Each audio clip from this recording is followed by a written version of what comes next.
Steve Adubato at the NJEA 2015 convention. We are honored, privileged to speak with Major General Charles Hooper, United States Army, senior U.S. defense official at the United States Embassy in Cairo, Egypt. All of these things are very important to introduce you, but the other reason we're talking to you is that you're receiving the NJEA Award for Excellence here at the convention. And first of all, it is an honor to speak to you.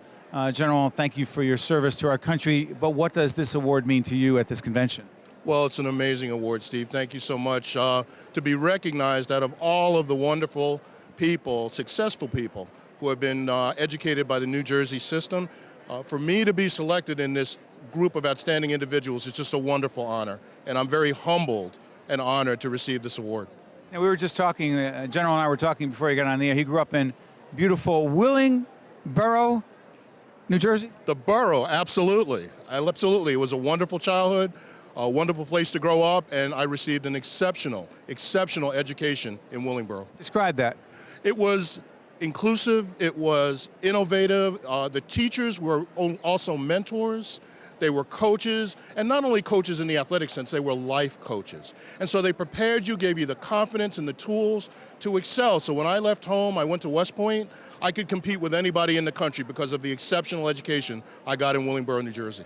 You know, in Willingboro, other than the General, there's another not so famous, you know, Carl Lewis came out of Willingboro, and I just happened to mention him to you, and you said, what's your connection to Carl Lewis? His father was my high school track coach, and a lot of people's, and his father was an exceptional coach who brought out of each of his charges, no matter what ability, the ability to try harder. No matter what your level of ability, he brought out the best in everyone, the best in his son, but the best in all of his charges.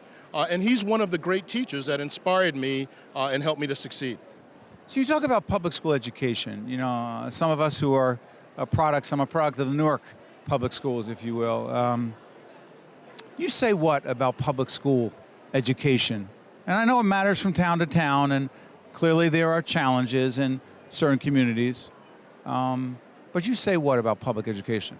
Public education in the United States is the vehicle, the vessel. It is what lifts up the American dream. It is what gives each child the opportunity, particularly now in an information-based age, to rise above whatever their origins are, whatever their situation is. It gives them the knowledge to succeed, the confidence to succeed, and that's why public education in this country is so very important, Steve. How did you wind up having such a distinguished career in the military? What drove you to that line of not only just work, but it's way more than work, that service to our country?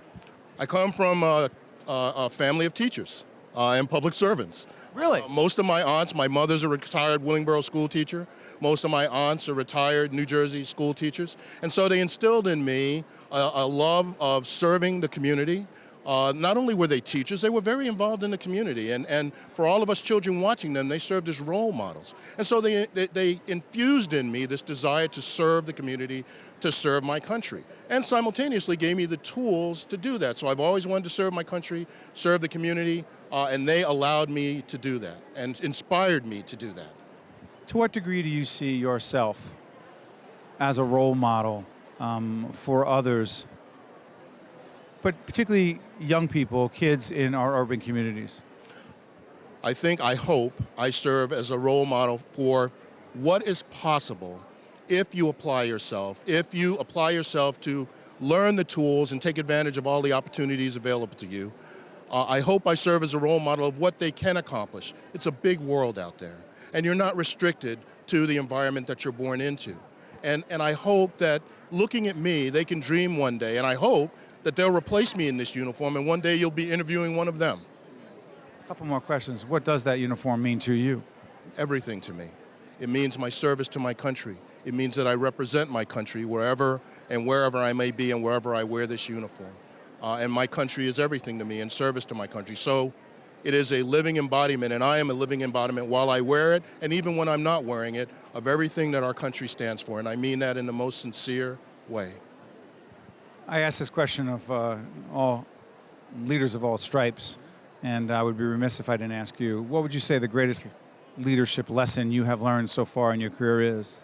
Everyone has something to contribute.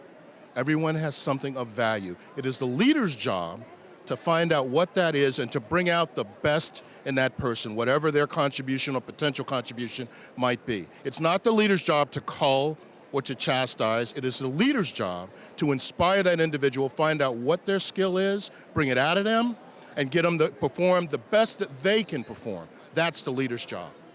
And finally, the message to all the public school teachers, the educators at this 2015 NJEA convention, your message to them. Thank you for everything that you do, because the defense of our nation, the prosperity of our nation, its very livelihood, its continued evolution rest in your hands. So thank you for what you do to prepare our children to assume leadership roles in this country. Thank you, General. You're very welcome. One-on-One with Steve Adubato has been a production of the CAUCUS Educational Corporation, celebrating over 25 years of broadcast excellence. This special edition of One-on-One with Steve Adubato is brought to you from the Tisch WNET studios at Lincoln Center.